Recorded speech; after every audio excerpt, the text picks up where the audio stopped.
আসসালামু আলাইকুম রহমতুল্লাহ। সম্মানিত বন্ধুরা, বাংলাদেশ জামায়াতে ইসলামীর যারা সমর্থক বা কর্মী, তারা যদি কাউকে দাওয়াত দিতে যায় বা কাউকে তাদের সংগঠনের দিকে আহ্বান করে, তাহলে সর্বপ্রথম তাদেরকে তিনটা প্রশ্নের সম্মুখীন হতে হয়। যে তিনটা কমন প্রশ্ন প্রত্যেকটা কর্মী এবং সদস্যদের সামনে এসেই যায়। সে প্রশ্ন তিনটা হচ্ছে গিয়ে, প্রথম যেটা সেটা হচ্ছে গিয়ে ১ নম্বর, যে বাংলাদেশ জামাত ইসলামী রাজাকারদের একটি সংগঠন। এটা একটা বিতর্কিত বিষয়। এই বিষয়ে আমি আপনাদের সাথে কোনো আলোচনা করব না, কারণ এই বিষয়ের বিশদ আমি জানি না, কাজে এটা নিয়ে আলোচনা করা ঠিক হবে না।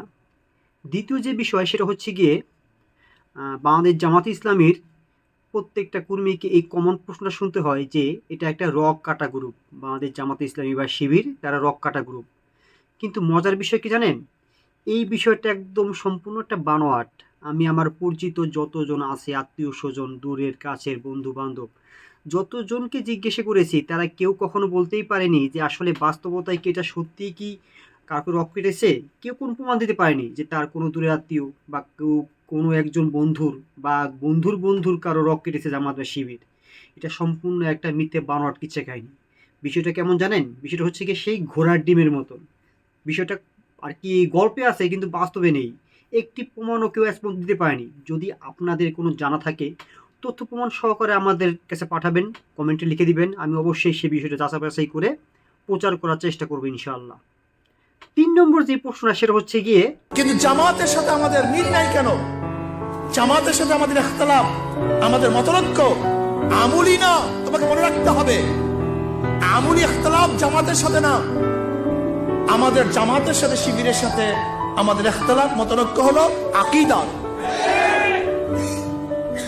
আকীদা মাওলানা মওদুদী সাহেবের ভ্রান্ত আকীদার বিরোধিতা করে আসছেন।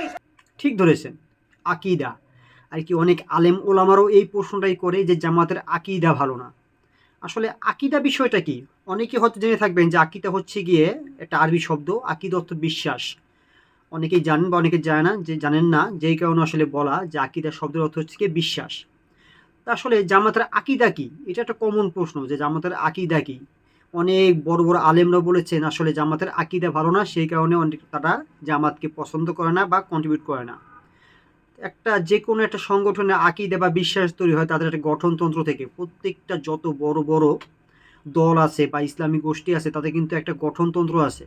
সেই গঠনতন্ত্রের মধ্যেই তাদের আকিদাটা উঠিয়ে রাখা হয় বা ছাপা থাকে বা লেখা থাকে। তো জামাতের আকিদাটা কি সেটা জানতে হলে আমাদের যেতে হবে জামাতের গঠনতন্ত্র নামক একটি বইয়ে। এটা হচ্ছে গিয়ে জামাতের গঠনতন্ত্র, আপনি দেখতে পাচ্ছেন। এই গঠনতন্ত্র বাংলাদেশ জামাতে ইসলামী গঠনতন্ত্র। তো আমরা এখানে খোঁজার চেষ্টা করবো আসলে জামাতের আকিদাটা কি আর কি বিষয়ে তাদের যত সমস্যা। প্রকাশনা বিভাগ, বাংলাদেশ জামাতে ইসলামী, ৫০৫ এলিফ্যান্ট রোড, বড় মগবাজার, ঢাকা ১২১৭।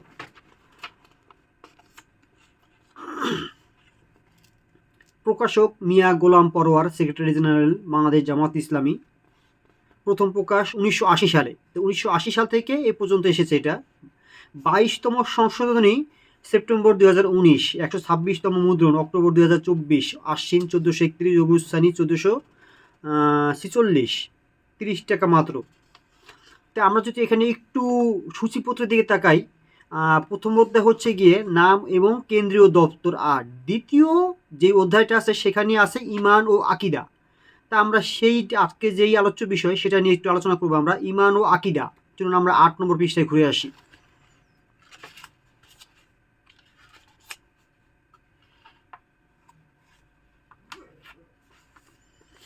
তা আমরা বন্ধুরা, আমরা ৮ নম্বর পৃষ্ঠায় চলে এসেছি। এখানে দেখা যাচ্ছে প্রথম অধ্যায় নাম, ইমান ও আকিদা, উদ্দেশ্য ও লক্ষ্য, স্থায়ী কর্মনীতির দাওয়াত এবং স্থায়ী কর্মসূচি। ধারা ১, এই সংগঠনের নাম হইবে বাংলাদেশ জামায়াত ইসলামী।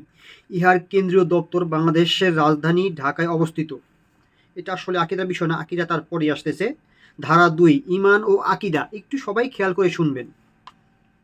কুরআন এবং সহিহ হাদিসে নির্দেশিত ইমান ও আকিদাই জামায়াত ইসলামীর অনুসারীগণ পোষণ করিয়া থাকেন, যাহার মূল কথা হইল লা ইলাহা ইল্লাল্লাহু মুহাম্মদুর রাসূলুল্লাহ সাল্লাল্লাহু আলাইহি ওয়াসাল্লাম, অর্থাৎ আল্লাহ তাআলা ব্যতীত কোনো ইলাহ নেই, মুহাম্মদ সাল্লাল্লাহু আলাইহি ওয়াসাল্লাম আল্লাহ তাআলার রসুল সাল্লাল্লাহু আলাইহি ওয়াসাল্লাম। এটা তো বুঝলাম ব্যাখ্যা। এখানে তারা ব্যাখ্যা দিয়েছে। ব্যাখ্যা ক, এই ঈমান ও আকীদার প্রথম অংশ অর্থাৎ আল্লাহ তাআলার একমাত্র ইলাহ হওয়া এবং আল্লাহ তাআলা ব্যতীত কাহারও ইলাহ না হওয়ার অর্থই এই যে আকাশমণ্ডল ও পৃথিবীর মধ্যে যাহা কিছু আছে সেই সব কিছুর সৃষ্টিকর্তা, প্রতিপালক, মাবুদ এবং প্রাকৃতিক ও বিধিগত সার্বভৌম সত্তা হইতেছেন একমাত্র আল্লাহ তাআলা। এই সবের কোনো এক দিক দিয়াও কেহই তাহার সহিত শরীক নাই। এই মৌলিক সত্য কথাটি জানিয়া ও মানিয়া লইলে নিম্নলিখিত বিষয়গুলি অনিবার্যরূপে গ্রহণ করিতে হয়। এই পর্যন্ত আপনারা কি বুঝলেন অবশ্যই কমেন্টে জানাবেন। ১. মানুষ আল্লাহ তাআলা ব্যতীত আর কাহাকেও নিজের পৃষ্ঠপোষক, কার্য সম্পাদনকারী, প্রয়োজন পূরণকারী, বিপদ দূরীকরণ, ফরিয়াদ শ্রবণ ও গ্রহণকারী ও সাহায্যদাতা ও রক্ষাকর্তা মনে করিবে না, কেননা তিনি ব্যতীত আর কাহারও নিকট কোনো ক্ষমতা নাই। ২. আল্লাহ তাআলা ব্যতীত আর কাহাকেও কল্যাণকারী মনে করিবে না, কাহারও সম্পর্কে অন্তরে ভীতি অনুভব করিবে না, কাহারও উপর নির্ভর করিবে না, কাহারও প্রতি কোনো আশা পোষণ করিবে না এবং এই কথা বিশ্বাস করিবে না যে আল্লাহ তাআলার অনুমোদন ব্যতীত কাহারও উপর কোনো বিপদ মুসিবত আপতিত হইতে পারে, কেননা সকল প্রকার ও ইখতিয়ার একমাত্র আল্লাহ সুবহানাহু ওয়া তাআলারই। ৩. আল্লাহ তাআলা ব্যতীত আর কাহারও নিকট দোয়া বা প্রার্থনা করিবে না, কাহারও নিকট আশ্রয় খুঁজিবে না, কাহাকেও সাহায্যের জন্য ডাকিবে না এবং আল্লাহ তাআলার ব্যবস্থাপনায় কাহাকেও এতখানি প্রভাবশালী বা শক্তিমান মনে করিবে না যে তাহার সুপারিশে আল্লাহ তাআলা ফয়সালা পরিবর্তন করিতে বাধ্য, কেননা তাহার রাজ্যে সকলেই ক্ষমতাহীন প্রজা মাত্র। ৪. আল্লাহ তাআলা ব্যতীত আর কাহারও সম্মুখে মাথা নত করিবে না এবং কাহারও উদ্দেশ্যে মানত মানিবে না, কেননা এক আল্লাহ তাআলা ব্যতীত ইবাদত, দাসত্ব, আনুগত্য, উপাসনা পাইবার অধিকারী আর কেহই নাই। ৫. আল্লাহ তাআলা ব্যতীত অপর কাহাকেও বাদশাহ, রাজাধিরাজ ও সার্বভৌম ক্ষমতার মালিক মানিয়া লইবে না, কাহাকেও নিজস্বভাবে আদেশ ও নিষেধ করিবার অধিকারী মনে করিবে না, কেননা স্বয়ং সমগ্র রাজ্যের নিরঙ্কুশ মালিকানা ও সৃষ্টি লোকের সার্বভৌমত্ব অধিকার আল্লাহ তাআলা ব্যতীত অপর কাহারও নাই। উপরোক্ত ঈমান ও আকীদা অনুযায়ী নিম্নলিখিত বিষয়গুলি মানিয়া লওয়া আবশ্যক। ১. মানুষ স্বয়ং স্বাধীন ইচ্ছা ও আজাদি কুরবানি করিবে, নফসের ইচ্ছা বাসনার দাসত্ব পরিত্যাগ করিবে এবং যে আল্লাহ সুবহানাহু ওয়া তাআলাকে ইলাহ মানিয়া লইয়াছে একনিষ্ঠভাবে একমাত্র তাহারই বান্দা ও দাস হইয়া জীবন যাপন করিবে। ২. নিজেকে কোনো কিছুরই স্বাধীন ইচ্ছা সম্পন্ন মালিক মনে করিবে না, বরং স্বয়ং জীবন, অঙ্গ প্রত্যঙ্গ, মানসিক ও দৈহিক শক্তি তথা সব কিছুকে আল্লাহ সুবহানাহু ওয়া তাআলার মালিকানাধীন ও তাহার নিকট হইতে প্রাপ্ত আমানত মনে করিবে। ৩. নিজেকে আল্লাহ তাআলার নিকট দায়ী ও জবাবদিহি করিতে বাধ্য মনে করিবে, শক্তি সামর্থ্যের ব্যবহার এবং স্বয়ং আচরণ ও ক্ষমতা প্রয়োগে সব সময় সত্যের প্রতি লক্ষ্য রাখিবে যে পরকালে আল্লাহ তাআলার সম্মুখে এই সব বিষয়ের হিসাব অবশ্যই দিতে হইবে। ৪. আল্লাহ সুবহানাহু ওয়া তাআলা যাহা পছন্দ তাহাকেই নিজের পছন্দ এবং যাহা তাহার অপছন্দ তাহাকেই নিজের অপছন্দ রূপে গ্রহণ করিবে। ৫. আল্লাহ তাআলার সন্তুষ্টি ও তাহার নৈকট্য লাভকেই নিজের যাবতীয় চেষ্টা সাধনার চূড়ান্ত লক্ষ্য ও নিজের সমগ্র তৎপরতার কেন্দ্রবিন্দু হিসেবে গ্রহণ করিবে। ৬. স্বয়ং নৈতিক চরিত্র, আচার ব্যবহার এবং সামাজিক, সাংস্কৃতিক, অর্থনৈতিক ও রাজনৈতিক কর্মকাণ্ড, এক কথায় জীবনের সর্ববিষয় কেবল আল্লাহ সুবহানাহু ওয়া তাআলার বিধানকেই একমাত্র হিদায়াত হিসেবে মানিয়া লইবে এবং আল্লাহ তাআলার দেওয়া শরীয়তের বিপরীতে যাবতীয় নিয়ম নীতি ও পন্থা পদ্ধতিকে প্রত্যাখ্যান করিবে। ব্যাখ্যা। খ. এই ঈমান ও আকীদার দ্বিতীয় অংশ হযরত মুহাম্মদ সাল্লাল্লাহু আলাইহি ওয়াসাল্লাম আল্লাহ সুবহানাহু ওয়া তাআলার রসুল হওয়ার অর্থ এই যে বিশ্বের একমাত্র বাদশাহ আল্লাহ সুবহানাহু ওয়া তাআলার পক্ষ হইতে বিশ্বের সকল মানুষের প্রতি সর্বশেষ নবী মুহাম্মদ সাল্লাল্লাহু আলাইহি ওয়াসাল্লাম এর মাধ্যমে একমাত্র নির্ভুল ও হিদায়াত নির্ভুল হিদায়াত ও আইন বিধান প্রেরিত হইয়াছে এবং এই হিদায়াত ও আইন বিধান অনুযায়ী কাজ করিয়া পূর্ণাঙ্গ বাস্তব নমুনা কায়েম করিবার জন্যই মুহাম্মদ সাল্লাল্লাহু আলাইহি ওয়াসাল্লামকে নিযুক্ত করা হইয়াছে। যাহারা এই পরম সত্য ও প্রকৃত বিষয়কে জানিয়া মানিয়া লইবেন তাহাদের কর্তব্য হইল, ১. হযরত মুহাম্মদ সাল্লাল্লাহু আলাইহি ওয়াসাল্লামের নিকট হইতে যেই হিদায়াত ও আইন বিধান প্রমাণ্য সূত্রে পাওয়া যাইবে তাহা দ্বিধাহীন ও অকুণ্ঠ চিত্তে গ্রহণ করা। ২. কোনো কাজে উদ্যোগী হওয়া বা কোনো নিয়ম পদ্ধতি অনুসরণ হইতে বিরত থাকিবার জন্য আল্লাহ সুবহানাহু ওয়া তাআলার রাসূল সাল্লাল্লাহু আলাইহি ওয়াসাল্লামের নিকট হইতে প্রাপ্ত আদেশ ও নিষেধকেই যথেষ্ট মনে করা। ৩. আল্লাহ সুবহানাহু ওয়া তাআলা রাসূল সাল্লাল্লাহু আলাইহি ওয়াসাল্লাম ব্যতীত অপর কাহারও সম্পূর্ণ নেতৃত্ব মানিয়া না লওয়া, কেননা অন্য কাহারও আনুগত্য হইতে হইবে আল্লাহ সুবহানাহু ওয়া তাআলার কিতাব ও রাসূল সাল্লাল্লাহু আলাইহি ওয়াসাল্লামের সুন্নতের অধীন। ৪. জীবনের সকল ব্যাপারই আল্লাহ সুবহানাহু ওয়া তাআলার কিতাব ও রাসূল সাল্লাল্লাহু আলাইহি ওয়াসাল্লামের সুন্নাতকে অকাট্য প্রমাণ, বিশ্বস্ত সূত্র ও নির্ভুল জ্ঞানের একমাত্র উৎসস্বরূপ গণ্য করা।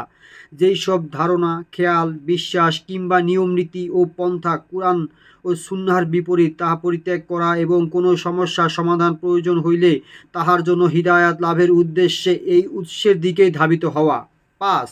ব্যক্তিগত ও পারিবারিক, বংশীয় ও জাতিগত, দলীয় ও সম্প্রদায়গত, আঞ্চলিক ও ভাষাগত তথা সকল প্রকার হিংসা, বিদ্বেষ, বিভেদ হইতে মন মগজকে মুক্ত ও পবিত্র করিয়া লওয়া এবং কাহারও ভালোবাসা বা অন্ধ ভক্তিতে এমনভাবে বন্দী না হওয়া যার দরুন উহা রাসূল সাল্লাল্লাহু আলাইহি ওয়াসাল্লাম এর উপস্থাপিত সত্যের প্রতি ভালোবাসা ও ভক্তির উপর জয়ী কিংবা তাহার প্রতিদ্বন্দ্বী হইয়া দাঁড়াইতে পারে। ৬. মুহাম্মদ রাসূলুল্লাহ সাল্লাল্লাহু আলাইহি ওয়াসাল্লাম এর জীবন চরিত্রকে কুরআনের বাস্তব ব্যাখ্যা ও উহাকে সকল ব্যাপারে সত্যের একমাত্র মাপকাঠি হিসাবে মানিয়া লওয়া।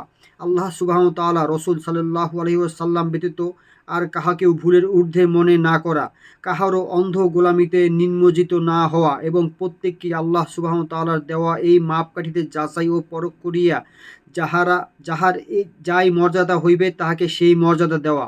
৭. হযরত মুহাম্মদ সাল্লাল্লাহু আলাইহি ওয়াসাল্লাম এর নবুয়তের পরে কোনো ব্যক্তির এমন কোনো মর্যাদা মানিয়া লওয়া যাহার আনুগত্য করা বা না করার ভিত্তিতে ঈমান ও কুফর সম্পর্কে ফায়সালা হইতে পারে। ধারা ৩.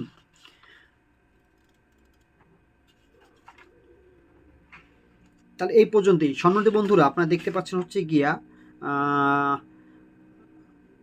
আকিদার যে অধ্যায়টা সেটা হচ্ছে গিয়ে ৮ থেকে ৮, ৯, ১০ এবং ১১ ৪ পৃষ্ঠায়। ৪ পৃষ্ঠার মধ্যে তাদের সম্পূর্ণ আকিদার বিষয়টি আলোচনা করা হয়েছে।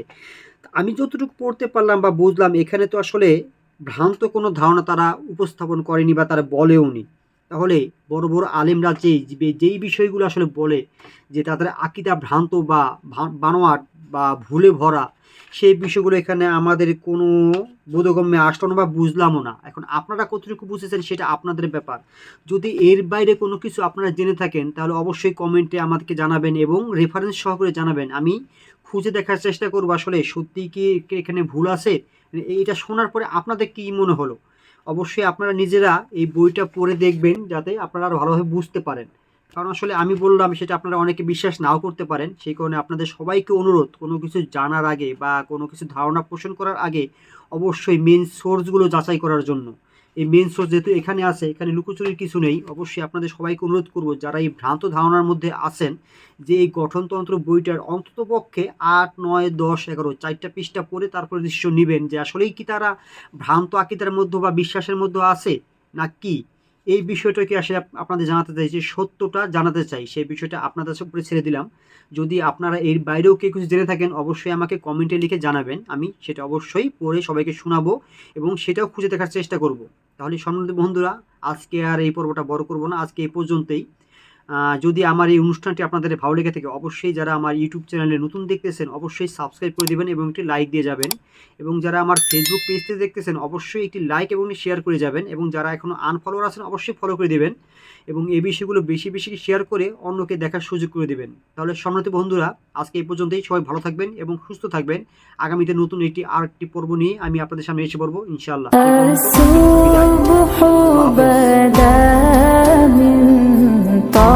الطلعات